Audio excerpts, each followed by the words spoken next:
سب سے پہلے نمبر پر جو چیز اس بات کا ثبوت ہے کہ خداوند یوسف کے ساتھ تھا وہ یہ تھا کہ یوسف ہمیشہ خداوند کی حضوری سے محظوظ ہوتا ہے، اس کو خداوند کی حضوری کا ہمیشہ احساس رہتا ہے، اور میں سمجھتا ہوں کہ وہ لوگ مبارک ہیں جو ہمیشہ خداوند کی حضوری کا احساس ہر چیز میں رکھتے ہیں، کیونکہ وہ سمجھتے ہیں کہ خداوند دیکھ رہا ہے، خداوند موجود ہے۔ یوسف کے ساتھ خداوند تھا کیونکہ اس کو اس کی حضوری کا احساس ہے۔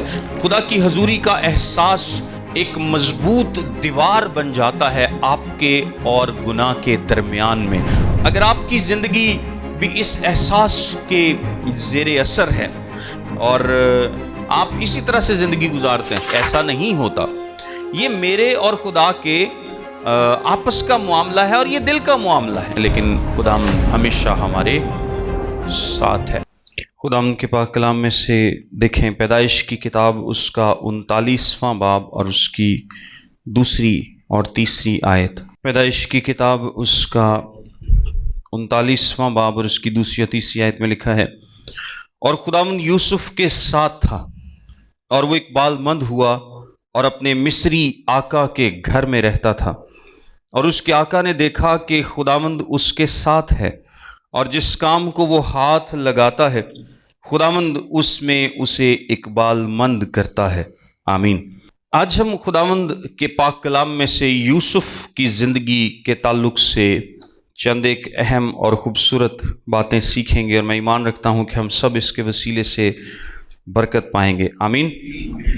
اگر ہم بائبل مقدس کی ڈسکرپشن دیکھیں کچھ لوگوں کے بارے میں جو کہ بائبل مقدس بیان کرتی ہے، تو یوسف کے بارے میں آپ کو ایک بات ملے گی، ایک ہی لائن اگر کلام مقدس میں کسی کے بارے میں لکھی ہے اور وہ بڑی خوبصورت طریقے سے اس زندگی کو بیان کرتی ہے، تو یوسف کے بارے میں آپ کو کیا ملے گا؟ بار بار لکھا ہے، اور خداوند اس کے ساتھ تھا، خداوند اس کے ساتھ تھا۔ اگر میں کچھ اور لوگوں کے بارے میں آپ کو بتاؤں تو ابراہیم کے بارے میں جو بات ہم دیکھتے ہیں خداوند کے کلام میں وہ یہ ہے کہ ابراہیم ایمان لایا۔ یہ ایسی باتیں ہیں جو ان کے پورے کیریکٹر کو بیان کرتی ہیں اور کلام مقدس میں یہ بارہا بیان کی گئی ہیں۔ موسیٰ کے بارے میں لکھا ہے کہ وہ روئے زمین کے تمام آدمیوں سے زیادہ حلیم تھا۔ اسی طرح یوحنا، اگر نئے عہد نامے کی بات کریں تو یوحنا رسول کے بارے میں کیا لکھا ہے؟ وہ شاگرد جس سے یسوع محبت رکھتا تھا۔ نوح کی بات کریں تو نوح کے بارے میں کیا لکھا ہے؟ نوح خداوند کی نظر میں مقبول ہوا۔ اسی طرح اگر آپ ہنوک کی بات کریں تو ہنوک کے بارے میں ہم کیا کہتے ہیں؟ کلام مقدس کیا کہتا ہے؟ ہنوک خداوند کے ساتھ ساتھ چلتا رہا۔ یہ ایسی باتیں ہیں جو ان کے پورے کیریکٹر کو، ان کی پوری زندگی کو بیان کرتی ہیں۔ مریم کی بات کریں، مقدسہ مریم کی، تو اس کے بارے میں کیا لکھا ہے؟ دیکھ میں خداوند کی بندی ہوں، یعنی میں سبمٹ کرتی ہوں۔ یوسف جو مریم کا شوہر ہے اس کے بارے میں کیا لکھا ہے؟ کہ وہ ایک راست باز شخص تھا۔ اسی طرح استفنس کے بارے میں کلام بیان کرتا ہے کہ وہ ایمان اور روح القدس سے معمور تھا، اور پولس کے بارے میں کلام بیان کرتا ہے کہ جینا میرے لیے مسیح ہے۔ ہم آج یوسف کی زندگی پر غور کرنے جا رہے ہیں، اور یوسف بظاہر آپ کو لگے گا کہ وہ کبھی قید میں ہے، کبھی اس پر الزام لگایا جا رہا ہے، کبھی کچھ ہے کبھی کچھ ہے، لیکن پھر بھی کلام مقدس ہر جگہ پر کیا کہتا ہے؟ اور خداوند اس کے ساتھ تھا۔ اس کا مطلب یہ ہے کہ خداوند کا دیکھنے کا طریقہ اور ہے، انسان کا دیکھنے کا طریقہ اور ہے۔ انسان دیکھے گا کہ یار یہ بندہ غلامی میں بیچ دیا گیا ہے، اس کے بھائیوں نے اس سے نفرت کی ہے، ابھی ایک گھر میں غلام ہے، جہاں پر غلام ہوا وہاں پر اس پر الزام لگایا گیا، الزام لگانے کے بعد اس کو قید میں ڈال دیا جاتا ہے، اس کی کوئی نہیں سنتا، تو بظاہر تو نہیں لگتا کہ خداوند اس کے ساتھ ہے، لیکن کلام کیا بیان کرتا ہے کہ خداوند اس کے ساتھ تھا، کیونکہ وہ بظاہر دولت مند نہیں ہے، ابھی نہیں ہے، بعد میں خداوند اس کو وہ بھی برکت دے گا۔ اور انسانی نگاہ سے دیکھا جائے تو آپ یہ نتیجہ نکالنے کی کوشش کریں گے۔ میں نے آپ کو بہت سارے لوگوں کے بارے میں بتایا ہے کہ کلام مقدس ان کے بارے میں ایسا بیان کرتا ہے۔ اگر آپ اپنی زندگی پر غور کریں، اپنے بارے میں سوچیں، اور بھی بہت سارے لوگ ہیں جن کے بارے میں کلام مقدس میں بہت کچھ بیان کیا گیا ہے، آپ اگر تھوڑی دیر کے لیے اپنی زندگی پر غور کریں کہ اگر مجھ پر کچھ کہا جائے تو وہ کیا ہو سکتا ہے، سوچا کدی؟ وہ اکثر لوگوں کو ذہن چ ایسا گلاں آنیاں، انہوں نے کہنا نہیں یار رہ نہیں دیو کی خیال ہے؟ یعنی اگر میری زندگی کے بارے چ لکھیا جاندہ، یہ بھی تو سارے انسان ہی ہیں نا، خدا کے لوگ ہیں، ہم بھی خدا کے لوگ ہیں، تو اگر میری زندگی کے بارے میں لکھا جاتا تو کیا لکھا جاتا؟ کہ میں خدا کے ساتھ ساتھ چلتا رہا، خدا میرے ساتھ ہے، یا ایمان پر قائم رہا، کچھ بھی اس طرح کا، کیا آخر کیا ہمارے بارے میں لکھا جاتا؟ اور آپ کو پتہ ہے کہ دنیاوی طور پر اگر آپ کوئی کتاب لکھیں اور اس کتاب کا کوئی ہیرو ہوتا ہے تو اس ہیرو کی ہمیشہ اچھائی دکھائی جاتی ہے، لیکن یہ صرف خدا کا روح ہے جو کہ چونکہ وہ روح حق ہے، اس لیے وہ مکمل طور پر وہی تصویر پیش کرتا ہے جو کہ ہوتی ہے، اور وہ عموماً انسان کے دل کی تصویر پیش کرتا ہے کیونکہ وہ دل پر نگاہ کرتا ہے۔ میں چھوٹی سی اگر آپ کو مثال دوں تو آپ بہت سارے ناول پڑھتے ہیں، بہت ساری سٹوریز پڑھتے ہیں، یا اگر آپ فلموں میں دیکھیں تو ایک ہیرو کو بہت ہی اچھا بیان کیا جاتا، اس کی ڈاؤن سائڈ کو کبھی بھی نہیں دکھایا جاتا، کیونکہ لوگ چاہتے ہیں کہ لوگ صرف اس کی اچھی باتیں دیکھیں، لوگ صرف اس کی اچھی سائڈ دیکھیں، نیگیٹو سائڈ کو اگنور کریں۔ لیکن خدا کا روح ایسا نہیں کرتا، خدا کا روح دونوں سائڈز کو پیش کرتا ہے جیسے وہ ہوتی ہیں۔ داؤد بائبل مقدس کا ایک بہت بڑا ہیرو ہے، اور داؤد کے بارے میں کلام مقدس نے ویسے ہی بیان کیا جیسا وہ تھا۔ اگر کوئی بھی انسانی مصنف ہوتا تو یہودیوں کا آپ کو پتہ ہے کہ تقریباً سب سے بڑے ہیروز میں سے داؤد ایک ہے، اور مسیحی لوگوں میں بھی داؤد بہت مقبول ہے، خدا کا بندہ ہے، بائبل مقدس میں اس کو ایک بڑا زبردست مقام دیا گیا ہے۔ لیکن اگر کوئی انسانی رائٹر لکھاری یہاں پہ لکھ رہا ہوتا تو وہ بادشاہ والا واقعہ انہیں کی کرنا سی، انہیں مکمل اگنور کر دینا سی، انہیں کہنا سی نہیں یار کل نو ہیرو دیاں کہانیاں سنائیاں جانیاں نے، اچھی گل ہی صرف اگے رکھنی چاہیے، اے دوسری سائڈ جڑی اگے رکھنی نہیں چاہیے۔ سو کلام مقدس اس طرح سے بیان نہیں کرتا۔ سو اب میں بیسیکلی بتانے کا مقصد یہ ہے کہ اگر آپ اپنی زندگی پر غور کریں تو آپ کو کس طرح سے پکارا جائے گا، یہ ایک تھاٹ ہے جو کہ ضرور آپ اس پر سوچئے گا۔ اب یسوع مسیح جو ہے، یوسف جو ہے، وہ یسوع مسیح کی ایک خوبصورت تصویر ہے، اور جس طرح کلام مقدس میں یوسف کے بارے میں لکھا ہے، میں ایک آیت آپ کے سامنے پڑھنا چاہوں گا، اعمال کی کتاب اس کا 10واں باب اور اس کی 38ویں آیت۔ خدا کے کلام میں لکھا ہے کہ خدا نے یسوع ناصری کو جو روح القدس اور قدرت سے کس طرح مسح کیا، وہ بھلائی کرتا اور ان سب کو جو ابلیس کے ہاتھ سے ظلم اٹھاتے تھے شفا دیتا پھرا، کیونکہ خدا اس کے ساتھ تھا۔ سو یوسف یسوع مسیح کی ایک پکچر بھی ہے، ایک ٹائپ بھی ہے، اور ہم خدا کا شکر ادا کرتے ہیں کہ خدا میرے اور آپ کے ساتھ بھی موجود ہے۔ اس کا وعدہ ہے کہ میں دنیا کے آخر تک ہمیشہ تمہارے ساتھ ہوں، اور جب بھی عبادت کلوز ہوتی ہے تو ہم کیا کہتے ہیں کہ خدا یسوع مسیح کا فضل، خدا باپ کی محبت، روح القدس کی شراکت آپ سب کے ساتھ رہے، یعنی خدا آپ کے ساتھ رہے۔ آئیے اس حقیقت پر تھوڑی دیر کے لیے غور کرتے ہیں کہ کس طرح سے خدا یوسف کے ساتھ، اور ہم پھر کچھ ثبوت بھی دیکھیں گے اور کچھ نتائج پر بھی غور کریں گے۔ اگر میں آپ کو یوسف کی زندگی کے بارے میں تھوڑا سا خلاصہ بتاؤں تو وہ 17 سال کا تھا جب وہ بیچا جاتا ہے۔ کتنے سال کا؟ 17 سال کا۔ اب 17 سال کی عمر سے پہلے اسے خواب آنے شروع ہو گئے، یعنی خدا اس سے بات کرتا ہے، اور یہ یوسف واحد شخص نہیں ہے جس سے خداوند نے کم عمر میں بات کی۔ دانیل بھی جب اسیر کیا گیا تو 15-16 سال کا تھا، سیمویل بھی جب بلایا گیا تو بہت چھوٹا تھا، اور خداوند نے اسے پکارا سیمویل سیمویل، اور اس نے خداوند کو آگے سے جواب دیا کہ میں حاضر ہوں۔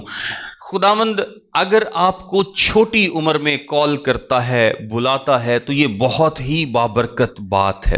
اگر آپ چھوٹی عمر میں خداوند کی آواز پر ہاں کرتے ہیں، اس کے پیچھے چلتے ہیں، اور یہ بڑی ہی بابرکت بات ہے۔ اگر آپ ٹین ایجر ہیں، اگر آپ ینگ ہیں، 20-22 سال کے ہیں، 30 سے کم ہے، اگر آپ چھوٹی عمر میں ہی خداوند آپ کو پکارتا ہے اور آپ کہتے ہیں کہ میں حاضر ہوں، اگر آپ جوان ایماندار ہوں گے تو آپ بڑے اور بوڑھے ہو کر بھی ایماندار ہوں گے، اور بڑے مضبوط ایماندار ہوں گے، اور بڑی ہی بابرکت زندگی ان لوگوں کی ہوتی ہے جو کہ ٹین ایج سے خدا کے ساتھ چلتے رہتے ہیں۔ جو یوسف ہے، یہ 17 سال سے پہلے ہی خداوند اس سے کلام کرتا ہے، اور خداوند اس کے ساتھ ہے۔ ڈیفینیٹلی اگر خدا اس کے ساتھ کلام کر رہا ہے تو خداوند اس کے ساتھ ہے۔ پھر وہ گھر سے نکلتا ہے اور غلامی میں بیچا جاتا ہے۔ یہ پڑھنے میں تھوڑا سا آسان ہے، لیکن اتنا آسان نہیں ہے، اتنا آسان نہیں ہے۔ غلام ہونا اتنا آسان نہیں تھا اس زمانے میں، بڑا ظلم ہوتا تھا غلاموں پر۔ اور فلم میں تو جو یوسف کی فلم ہے اس میں تو شاید اتنا اس کو نہیں دکھایا گیا، لیکن میں آپ کو بتاتا ہوں کہ اس میں ہوتا کیا تھا۔ یہ بہت ہی سختی کی زندگی تھی، بڑی ہی تشدد والی زندگی تھی، اور آپ کو نہیں تھا پتہ ہوتا کہ آپ کو مالک کیسا ملے گا۔ آپ کو جب ہانک کر لے جاتے تھے، پرانی انگریزی فلموں میں اس طرح کی سٹوریز جو غلاموں پہ بنائی گئی ہیں وہ دکھاتے ہیں کہ وہ تو بات ہی نہیں تھے کرتے منہ سے، اور اگر اس دور کے لوگ جو کہ آج سے چند 100 سال پہلے وہ منہ سے بات نہیں تھے کرتے، تو یوسف کے زمانے میں تو کوئی حال ہی نہیں تھا۔ آپ غلام کو مار دیں، زندہ رکھیں، جو مرضی کریں، کوئی فرق نہیں پڑتا۔ وہ منہ سے نہیں بلکہ چھانٹے سے یا چھڑی سے بات کرتے تھے، سختی کرتے تھے، اور یوسف کو لے جایا جاتا ہے اور پھر وہاں پر اس کو منڈی میں بیچ دیا جاتا ہے۔ جب وہ لے جایا جا رہا تھا، خداوند تب بھی اس کے ساتھ تھا، اور جب وہ منڈی میں بکنے کے لیے کھڑا تھا، غلاموں کی منڈی میں، خداوند تب بھی اس کے ساتھ۔ آپ اس سچویشن کو میں اور آپ نہیں سمجھ سکتے کہ ایک غلام جب بیچا جانے کے لیے تیار ہے تو اس کے دل میں کیا دعا وہ کر رہا ہوگا، کیا بات اس کے ذہن میں آ رہی ہوگی کہ مجھے کس طرح کا مالک ملے گا۔ اگر آپ تھوڑا سا امیجن کر کے دیکھیں کہ کوئی بھی اتنے مالک کھڑے ہیں، کوئی بھی آپ کو خرید سکتا ہے، تو آپ کی دعا یہی ہوگی، خدایا کو اچھا بندہ منوں خرید لے، کیونکہ اگر میں بیچا ہی جا رہا ہوں تو کم از کم کو اچھا بندہ مجھے خریدے جو میرے ساتھ سختی نہ کرے، ظلم نہ کرے، بلکہ مجھے انسان سمجھ کر میرے ساتھ سلوک کرے۔ اس کی کوئی گارنٹی نہیں تھی کہ کس طرح کا مالک آپ کو ملے گا۔ آپ دعا تو کر سکتے ہیں، لیکن کوئی اس کی گارنٹی نہیں تھی۔ اگر آپ خداوند کو مانتے ہیں تو خداوند ضرور آپ کی مدد کرتا ہے، جس طرح یوسف کی اس نے کی۔ وہ بیچ دیا جاتا ہے، خداوند تب بھی اس کے ساتھ تھا، اور بیچنے کے بعد وہ اپنے آقا کے گھر میں آتا ہے۔ اور یہ جو آیت میں نے آپ کے سامنے پڑھی ہے، دوسری آیت سے دوبارہ پڑھوں گا۔ اور خداوند یوسف کے ساتھ تھا، اور وہ اقبال مند ہوا اور اپنے مصری آقا کے گھر میں رہتا تھا، اور اس کے آقا نے دیکھا کہ خداوند اس کے ساتھ، اور جس کام کو وہ ہاتھ لگاتا ہے خداوند اس میں اسے اقبال مند کرتا ہے۔ جس کام کو وہ ہاتھ لگاتا تھا خداوند اسے کیا کرتا ہے؟ اقبال مند کرتا ہے۔ خداوند اسے عزت دیتا ہے کیونکہ خداوند اس کے ساتھ تھا۔ اس کے بعد یوسف کی زندگی میں ایک سخت وقت آتا ہے، اور وہ سخت وقت کیا ہے کہ اس کے آقا کی بیوی اس پر الزام لگاتی ہے، یعنی اس پر ایک آزمائش آتی ہے، اور وہ اس آزمائش میں سے نکل جاتا ہے، اور اس پر الزام کے تحت اس کو سزا دے دی جاتی ہے، اس کو جیل میں ڈال دیا جاتا ہے۔ لیکن اس آزمائش سے وہ کیا کرتا ہے؟ بھاگ جاتا ہے، کیونکہ خداوند اس کے ساتھ۔ اگر آپ نئے عہد نامے کو پڑھیں تو نئے عہد نامے میں لکھا ہے کہ جوانی کی خواہشوں سے بھاگ۔ آپ کو جب بھی لسٹ یا جسمانی خواہش کا ذکر ملے گا، آپ کو ایک ذکر ضرور ملے گا کہ آپ کو اس سے بھاگنا ہے۔ آپ کو باقی گناہوں کا مقابلہ کرنے کے لیے کہا گیا ہے، لیکن اس کا مقابلہ کرنے کے لیے نہیں کہا گیا، اس سے بھاگنے کے لیے کہا گیا ہے۔ کیونکہ اگر آپ خود پر بھروسہ کریں گے کہ نہیں میں اس کا مقابلہ کر سکتا ہوں، میں ایسی سچویشن میں جاؤں بھی تو مجھے کچھ نہیں ہوگا، کوئی مجھ سے رابطہ کرنے کی کوشش کر رہا ہے، کوئی مجھے ورگلانے کی کوشش کر رہا ہے، کوئی کچھ بھی کوشش کر رہا ہے، یہ مجھے نہیں گرا سکتا، میں اس سے بات کروں بھی تو مجھے کوئی فرق نہیں پڑے گا، آپ اس کا مقابلہ نہ کریں، کیونکہ کلام آپ کو مقابلہ کرنے کے لیے نہیں کہتا، کلام آپ کو بھاگنے کے لیے کہتا ہے، جسمانی خواہشات سے بھاگنے کے لیے کہتا ہے، کیونکہ یہی سب سے بہترین راستہ ہے۔ جب آپ خود پر بھروسہ کریں گے، اپنے جسم پر بھروسہ کریں گے، تو چانسز ہیں کہ آپ گناہ میں گر سکتے ہیں۔ سو یہ ایک ایسا گناہ ہے جس سے کلام مقدس میں منع کیا گیا ہے کہ آپ نے کیا کرنا ہے، اس سے بھاگنا ہے۔ سو وہ بھاگتا ہے اور اس کو قید میں ڈال دیا جاتا ہے۔ میں ایک آیت آپ کے سامنے پڑھوں گا، زبور 105 اس کی 18ویں آیت۔ زبور 105 اس کی 18ویں آیت میں لکھا ہے، یوسف کے بارے میں لکھا ہے، انہوں نے اس کے پاؤں کو بیڑیوں سے دکھ دیا، وہ لوہے کی زنجیروں میں جکڑا رہا۔ دیکھیں، یہ بات یوسف نے نہیں بیان کی، یہ بات موسیٰ نے نہیں بیان کی، لیکن یہ بات زبور میں آگے بیان کی گئی ہے کہ یہ جو یوسف کی قید ہے، یہ کوئی آسان قید نہیں تھی۔ although کہ بعد میں وہ داروغہ کے اپنے کردار کی وجہ سے، اپنی گفتار کی وجہ سے، اپنی راستی کی وجہ سے اس نے وہاں پر بھی ایک اچھا مقام بنا لیا، جیل میں بھی، لیکن اس کی قید فوری تو اتنی آسان نہیں ہوگی نا، اس کی قید آسان نہیں تھی۔ اس کے پاؤں کو زنجیروں سے جکڑا، اس کو لوہے کی زنجیروں میں جکڑا جاتا ہے اور اس کے پاؤں کو بیڑیوں سے دکھ دیا جاتا ہے۔ یوسف یہ دکھ اٹھاتا ہے، یہ اذیت ناک دکھ اٹھاتا ہے، لیکن خداوند اس کے ساتھ ہے۔ بظاہر وہ دکھ میں ہے، تکلیف میں ہے، الزام کے نیچے ہے، لیکن خداوند اس کے ساتھ ہے۔ اور پھر خداوند اس کو وہاں پر بھی اس کو برکت دیتا ہے اور اس کو سرفرازی عطا کرتا ہے اور اس کو مصر کے حاکم فرعون کے سامنے کھڑا کر دیتا ہے۔ اور فرعون کہتا ہے کہ یوسف جیسا آدمی ہمیں کہاں ملے گا، یعنی خداوند اس کے ساتھ ہے۔ سو آئیے کچھ میں آپ کو ثبوت کے طور پر ہم کچھ باتیں ہیں وہ ڈسکس کرتے ہیں خداوند کے کلام میں سے، کہ کس طرح سے ہم دیکھتے ہیں کہ خداوند یوسف کے ہمیشہ ساتھ تھا۔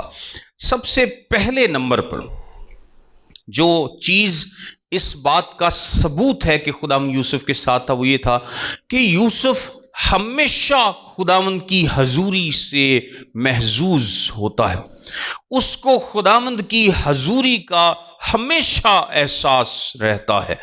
اور میں سمجھتا ہوں کہ وہ لوگ مبارک ہیں جو ہمیشہ خداوند کی حضوری کا احساس ہر چیز میں رکھتے ہیں، زندگی کے ہر معاملے میں ان کو احساس رہتا ہے، ان کے بات ذہن میں رہتی ہے کہ خداوند مجھے دیکھ رہا ہے، خداوند میرے ساتھ ہے، خداوند کی حضوری یہاں پر موجود ہے۔ یہ ایک بڑا زبردست احساس ہے، اور میں سمجھتا ہوں کہ ہم میں سے بہت سارے لوگ اس احساس کے ساتھ جیتے ہیں۔ وہ چرچ میں کھڑے ہوں، وہ گھر میں کھڑے ہوں، وہ جھوٹ بولنے سے پرہیز کرتے ہیں، کیونکہ وہ سمجھتے ہیں کہ خداوند دیکھ رہا ہے، خداوند موجود ہے، خداوند کی حضوری میرے ساتھ ہے۔ وہ کہیں پر آتے جاتے ہیں، بات کرتے ہیں، کسی گناہ میں گرنے لگتے ہیں، ہر سچویشن میں ان کی زندگی میں یہ احساس رہتا ہے کہ خداوند مجھے دیکھ رہا ہے۔ جب پوتیفار کی بیوی اس کے پاس آتی ہے کہ اس کو ورگلائے، تو وہ اسے کیا جواب دیتا ہے کہ میں ایسی بدی کیوں کروں اور اپنے خدا کا گنہگار بنوں۔ دیکھیں، ٹین ایجر ہے، ایک خوبصورت لڑکا ہے، خوبصورت جوان ہے، اور کوئی اس کو روکنے ٹوکنے والا نہیں، کوئی اس کو پوچھنے والا نہیں، کوئی اکاؤنٹیبلٹی نہیں، کوئی۔ اور یہ دیکھیں، یہ دو شخص اگر آپ ان دونوں کی زندگی پر غور کریں، دانییل اور یوسف، تو آپ کو نظر آئے گا کہ ان کی زندگی میں کوئی اکاؤنٹیبلٹی نہیں ہے سوائے خدا کے، کیونکہ دانییل بھی کیا ہے، اپنے گھر سے دور ہے، کوئی نہیں پوچھے گا، باپ بھائی کوئی پوچھنے والا نہیں۔ اسی طرح یوسف کو بھی کوئی پوچھنے والا نہیں، لیکن اپنے ارادے پر کتنے مضبوطی سے قائم ہے، صرف اس لیے کیونکہ ان کو احساس ہے کہ خداوند دیکھ رہا ہے۔ یہ بات اس چیز کا ثبوت ہے کہ یوسف کے ساتھ خداوند تھا، کیونکہ اس کو اس کی حضوری کا احساس ہے، اور وہ کہتا ہے کہ میں خداوند کے خلاف گناہ نہیں کروں گا۔ وہ یہ نہیں کہتا کہ میں پوتیفار کے خلاف گناہ نہیں کروں گا، نہ وہ یہ کہتا ہے کہ میں اس کی بیوی کے خلاف گناہ نہیں کروں گا، بلکہ وہ کیا کہتا ہے کہ میں خدا کے خلاف گناہ نہیں کروں گا۔ اور آپ کو ایک اور زبردست مثال ملتی ہے داؤد کی، کہ داؤد زبور 51 میں کیا کہتا ہے کہ میں نے خدا ہی کا گناہ کیا ہے۔ حالانکہ گناہ ہتی اوریا کا بھی تھا، گناہ بتسبا کے خلاف بھی تھا، اور بھی بہت ساری اس کے ایلیمنٹس ہیں، لیکن وہ کیا کہتا ہے کہ میں نے کس کے خلاف گناہ کیا ہے؟ خدا کے خلاف گناہ کیا ہے۔ خدا کی حضوری کا احساس ایک مضبوط دیوار بن جاتا ہے آپ کے اور گناہ کے درمیان میں، اور آپ کو گناہ سے کیا کرتا ہے؟ محفوظ رکھتا ہے۔ اس کے بعد اگر آپ دیکھیں تو وہ فرعون کے سامنے حاضر ہوتا ہے، اور فرعون اس کو خواب بتاتا ہے۔ تو یہاں پر بھی موقع تھا شو مارنے کا، یا اپنے آپ کو آگے بڑھا چڑھا کر پیش کرنے کا۔ تو فرعون کہتا ہے کہ تو مجھے تعبیر بتا۔ اس نے کہا میں کچھ نہیں ہوں، میں کچھ نہیں ہوں۔ کون جواب دے گا؟ خدا جواب دے گا، کیونکہ اس کو پتا ہے کہ مجھے ہر چیز میں خدا کے نام کو جلال دینا ہے۔ خدا موجود ہے ہر چیز میں۔ کئی لوگ کہتے ہیں نا کہ جی ایدی تے کو گالی خدا دے بغیر نہیں ہوندی، مطلب بہت اچھی بات ہے کہ اگر آپ کی زندگی کے چھوٹے بڑے تمام معاملات میں آپ کو احساس رہتا ہے کہ خدا آپ کو دیکھ رہا ہے، وہ آپ کے ساتھ ہے، آپ ہر چیز میں خدا کو انوالو کرتے ہیں، یہ اچھی بات ہے، یہ بری بات نہیں ہے، یہ بہت اچھی بات ہے۔ کلام اس کو انکریج کرتا ہے۔ فرعون کے سامنے کھڑا ہو، وہاں پر بھی اس نے خدا کے نام کو جلال دیا، اس نے کہا خدا بتائے گا۔ اس کے بعد اس کی نجی زندگی میں آئیں تو اس کے 2 بیٹے پیدا ہوتے ہیں، اور پہلے بیٹے کا نام وہ کیا رکھتا ہے؟ منسی۔ اور منسی کا کیا مطلب ہے؟ کہ خدا نے میری اور میرے باپ کے گھر کی سب مشقت مجھ سے بھلا دی۔ یہاں پر بھی اسے خدا یاد ہے۔ دوسرے کا نام وہ افرایم رکھتا ہے، اور وہ کہتا ہے کہ خدا نے میری مصیبت کے ملک میں مجھے پھلدار کیا۔ پھر اس کا باپ اس کے بچوں کو دیکھ کر کہتا ہے کہ یہ کون ہے؟ وہ کہتا ہے یہ بچے خدا نے مجھے دیے ہیں۔ آپ دیکھیں کہ اس کی گفتگو کے ہر پہلو میں آپ کو خدا نظر آئے گا۔ وہ خدا کے بغیر بات نہیں کرتا، اس کی گفتگو میں، اس کی زندگی میں، اس کے تمام معاملات میں آپ کو خدا نظر آئے گا۔ اور میں نے آپ کو بتایا کہ چونکہ یوسف یسوع مسیح کی ایک خوبصورت تصویر بھی ہے، آپ کو یسوع مسیح کی زندگی میں بھی ہر معاملے میں خدا نظر آتا ہے۔ یسوع مسیح نے کہا میں اکیلا نہیں بلکہ باپ میرے ساتھ۔ ایک لمحہ ایسا آیا تھا جب یسوع مسیح صلیب پر موجود تھے، اور رفاقت میں کچھ دیر کے لیے جدائی آئی، اور خدا نے کہا، یسوع مسیح نے کہا ہے میرے خدا تو نے مجھے کیوں چھوڑ دیا؟ اس کے علاوہ یسوع مسیح کی زندگی میں کوئی ایک لمحہ بھی نہیں تھا کہ اس نے خدا کی حضوری کو کبھی اپنے سے جدا پایا یا اپنے آپ کو اس سے دور پایا۔ ایسا کبھی نہیں ہوا۔ اگر آپ کی زندگی بھی اس احساس کے زیر اثر ہے اور آپ اسی طرح سے زندگی گزارتے ہیں، ہر وقت خدا خوفی آپ ذہن میں رکھتے ہیں، ہر وقت خدا کے حضوری کے احساس کو اپنے ذہن میں رکھتے ہیں کہ نہیں خدا مجھے دیکھ رہا ہے، میں کام نہیں کرنا، خدا مینوں ویکھ رہا، خدا موجود ہے، میں یہ کام نہیں کر سکتا، میں بالکل بھی ایسی کوئی گل نہیں کر سکتا، کوئی گناہ نہیں کر سکتا، میں کچھ بھی نہیں کر سکتا کیونکہ خدا مجھے دیکھ رہا۔ اگر آپ اس احساس کے ساتھ زندگی گزارتے ہیں تو میرے عزیزو ایسا کبھی نہیں ہوگا کہ آپ بوڑھے ہو کر پچھتائیں کہ یہ تو میرا وہم تھا۔ ایسا نہیں ہوتا، کیونکہ خدا آپ کے ساتھ ہوتا ہے، اور اس کی آپ کی زندگی میں جو ظاہر ہونے والا فضل ہے وہ اس بات کا ثبوت ہوتا ہے کہ فضل کا خدا آپ کے ساتھ، اور یہ فضل آپ کو گناہوں سے محفوظ رکھتا ہے۔ دوسری بات جو یہ ثابت کرتی ہے کہ خدا یوسف کے ساتھ تھا وہ یہ ہے کہ یوسف کا دل پاک ہے۔ یوسف کا دل کیا ہے؟ پاک ہے۔ اور کلام مقدس کیا بتاتا ہے کہ مبارک ہیں وہ جو پاک دل ہیں کیونکہ وہ خدا کو دیکھیں گے۔ یوسف کا دل پاک ہے، اس لیے وہ خدا کی حضوری کو انجوائے کرتا ہے، خدا اس کے ساتھ ہے۔ پھر ایک اور چیز ہے جو اس بات کو ثابت کرتی ہے کہ خدا یوسف کے ساتھ تھا، اور وہ اس کی محنت اور اس کی ذمہ داری ہے۔ اس سے فرق نہیں پڑتا کہ وہ کس سچویشن میں ہے. وہ غلام کے طور پر بیچا گیا ہے, وہ اوبیڈینٹ ہے, وہ محنتی ہے, وہ اپنی غلامی میں اس غلامی والے گھر میں محنت کرتا ہے, اور اس کی محنت اسے کیا کرتی ہے, اوپر لے آتی ہے, ممتاز کرتی ہے.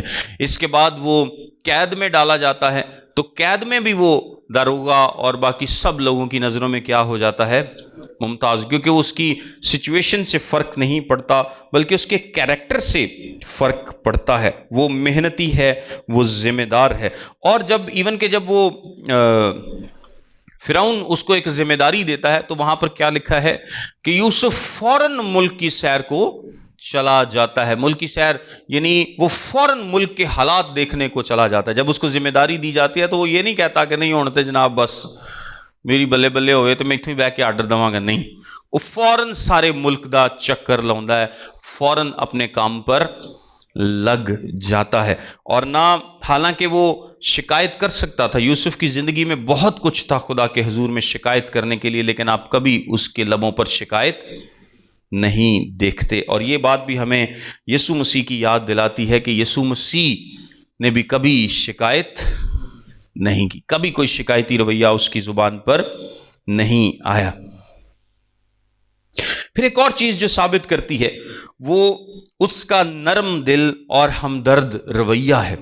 آپ دیکھیں کہ قید میں وہ باقی قیدیوں کے ساتھ نرم دل ہے, اچھے طریقے سے پیش آتا ہے, اور ایون کہ اپنے بھائیوں کے ساتھ کتنے اچھے طریقے سے پیش آتا ہے جو اس کے ساتھ زیادتی جنہوں نے کی تھی.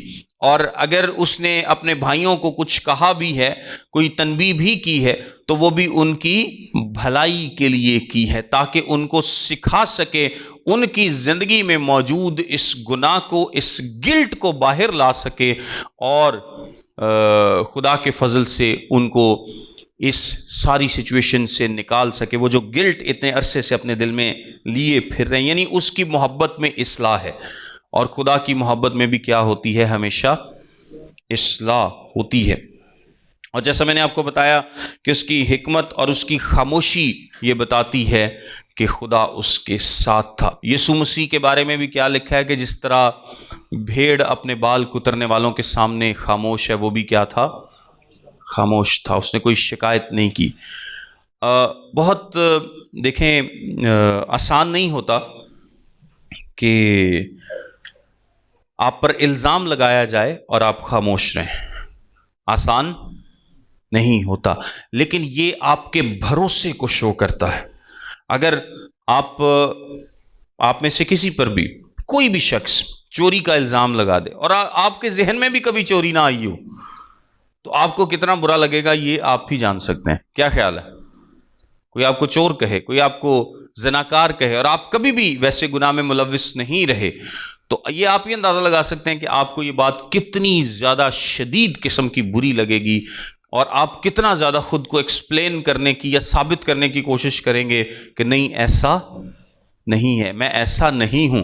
بلکہ ساڑھے چو بہت سارے تو کہیں گے کہ میں یہ چیز ثابت کر کے رہاں گا, میں ہے ہی نہیں جدو انجدہ تے میرے تے الزام کیوں لگا. لیکن یوسف کے بارے میں ایک بات بھی نہیں لکھی کہ اس نے اس الزام کے جواب میں کبھی کچھ کہا ہو. اس نے سارے پوتیفار اور اس کی بیوی کے معاملے کو کیا کیا, خدا کے اوپر چھوڑ دیا. خدا جانے اور یہ جانے, اس نے اس کی بیوی کی بدنامی نہیں کی, اس نے اپنا بھی ڈیفینس نہیں کیا کہ میں نہیں, یہ میرے پیچھے پڑی تھی, یہ تھا وہ تھا. اس کو پکڑ کر قید میں ڈال دی گیا, چپ کر کے قید میں چلا جاتا ہے.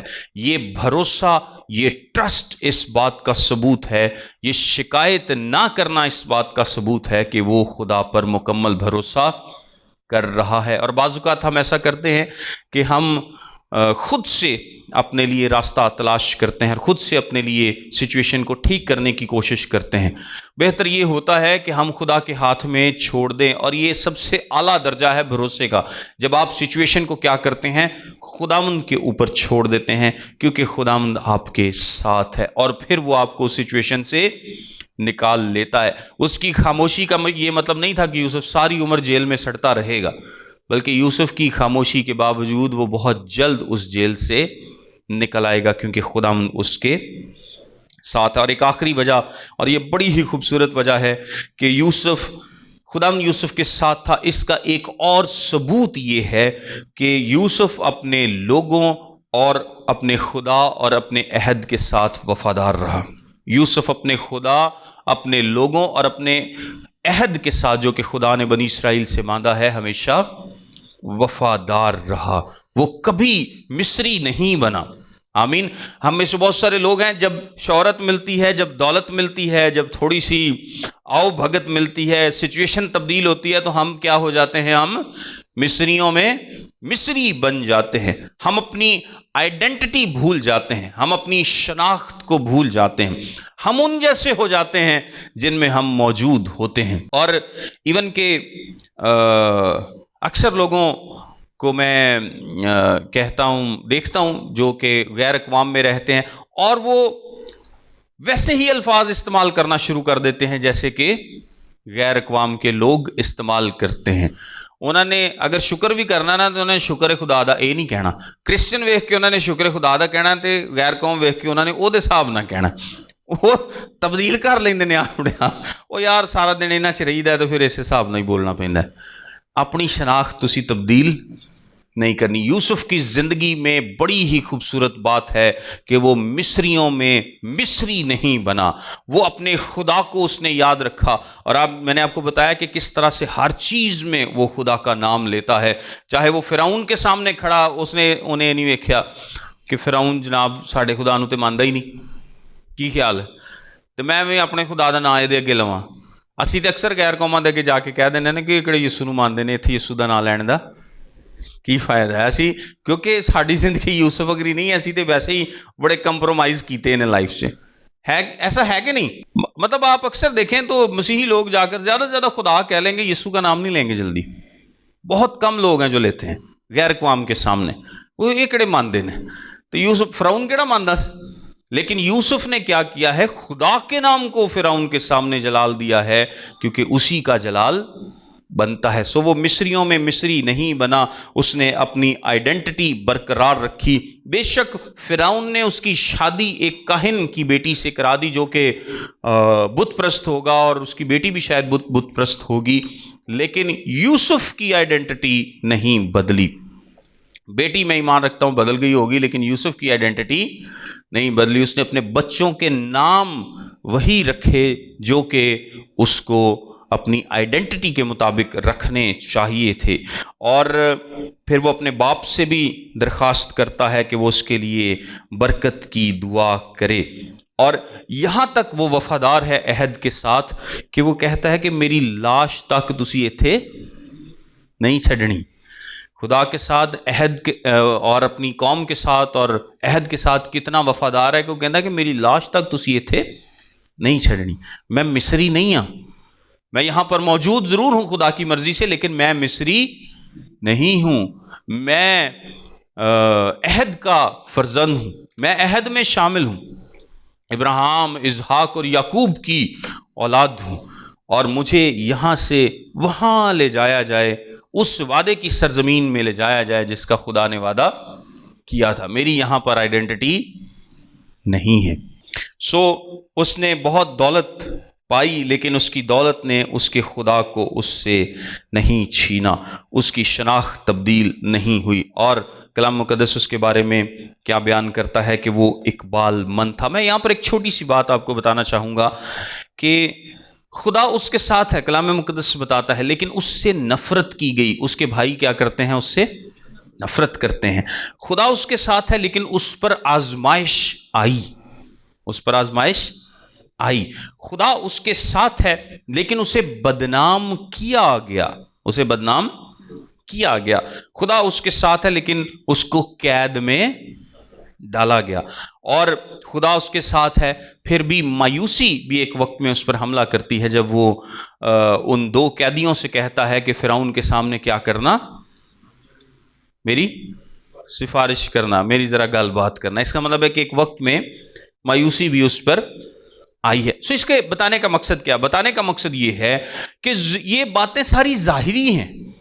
ضروری نہیں ہے کہ میں کہوں کہ جی خداوند میرے ساتھ ہے تو ظاہر میں میرے ساتھ وہی ہوگا جو دنیا سمجھتی ہے کہ ہونا چاہیے۔ ایسا نہیں ہوتا۔ یہ میرے اور خدا کے آپس کا معاملہ ہے، اور یہ دل کا معاملہ ہے، یہ میری زندگی کا، میرے کیریکٹر کا، میری اندرونی زندگی کا، میری باطنی شخصیت کا معاملہ ہے کہ میں خدا کے ساتھ کیسے چلتا ہوں۔ آپ خدا کے ساتھ چلتے ہیں، آپ سے نفرت کی جا سکتی ہے، آپ پر آزمائش آ سکتی ہے، آپ کو بدنام کیا جا سکتا ہے، آپ کو تکلیف دی جا سکتی ہے۔ ایون کہ یسوع مسیح کی زندگی میں بھی آپ دیکھیں کہ اس سے بھی نفرت کی گئی، اس پر بھی آزمائش آتی، ابلیس اسے آزماتا ہے، اسے بھی بدنام کرنے کی کوشش کی گئی، although کہ اور الفاظ سے اس کو جادوگر کہہ کے، اس کو بدروحوں کے سردار کی مدد سے یہ معجزات کرتا، اور بہت سارے الزام لگا کر اس کو بدنام انہوں نے کرنا چاہا، اور اس کے علاوہ اس کو تکلیف بھی دی گئی، لیکن خداوند ہمیشہ اس کے ساتھ تھا، کیونکہ خدا ہمیشہ دل پر نگاہ کرتا ہے۔ انسان ہمیشہ ظاہر کو دیکھتا ہے اور خدا ہمیشہ دل پر نگاہ کرتا ہے، اور اگر خدا آپ کے ساتھ ہے تو خدا ان تمام سچویشنز میں بھی آپ کے ساتھ۔ ایسا نہیں ہوتا کہ آپ کو بدنام کیا جا رہا ہے، ایس لمحے خدا نے تانوں چھاڑ دیتا ہے، وہ اس وقت بھی آپ کے ساتھ ہے۔ اگر آپ کو آپ کی راستی کی وجہ سے قید میں ڈالا جاتا ہے تو خدا تب بھی آپ کے ساتھ ہے، اور اس احساس نے، خدا کے ساتھ نے یوسف کو گناہ سے بچایا، گناہ سے محفوظ رکھا، اسے شاندار کام کرنے کے قابل بنایا۔ یعنی اس وقت پوری دنیا میں جو نون دنیا تھی، بڑا علاقہ تھا، وہاں پر قحط تھا، یوسف کی وجہ سے اس سارے قحط کو ایوائڈ کیا گیا، خدا نے اسے عظمت بخشی، اسے استعمال کیا، پھر اسے ایک خوبصورت زندگی دی، اور اس کو دوہرا حصہ بھی ملا، کیونکہ اس کے جو دو بیٹے ہیں منسی اور افرایم، ان کو یعقوب کے 12 جو بیٹے ہیں، یعنی باقی جو 11 بیٹے ہیں، اسی طرح سے جائیداد میں حصہ ملا ہے۔ لاوی کو تو چلے حصہ نہیں ملا، لیکن ان کو ایک پورے قبیلے جتنا دونوں کو حصہ ملا۔ سو یوسف کی جائیداد بھی کیا ہے؟ ڈبل ہے، اس کو انہیریٹنس بھی ڈبل ملی۔ لیکن یہ سب کچھ اس لیے تھا کیونکہ خدا یوسف کے ساتھ تھا۔ اور آج خدا کا کلام آپ کو اور مجھے بھی یہی سکھاتا ہے کہ اگر خدا آپ کے ساتھ ہے، اگر آپ مصیبت اٹھاتے ہیں، تکلیف اٹھاتے ہیں، تنگی اٹھاتے ہیں، کچھ بھی برداشت کرتے ہیں صرف خدا کے لیے، تو اگر صلیب ہے تو تاج بھی ہوگا، صلیب ہے تو تاج بھی ہوگا۔ آمین۔ اور خدا کا تو وعدہ یہی ہے، یسوع مسیح جب اس دنیا میں آئے تو کیا لکھا ہے کہ اس کا نام کیا ہوگا؟ ایمانویل ہوگا، یعنی خدا ہمارے ساتھ۔ اور یسوع مسیح نے اس دنیا سے جاتے ہوئے مجھ سے اور آپ سے وعدہ کیا کہ میں دنیا کے آخر تک ہمیشہ تمہارے ساتھ ہوں۔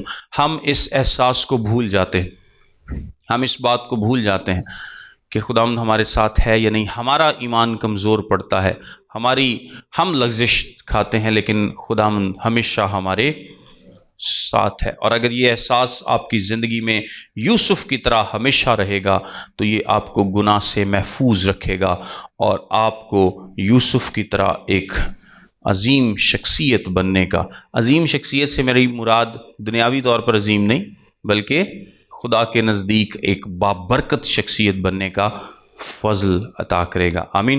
God bless you all.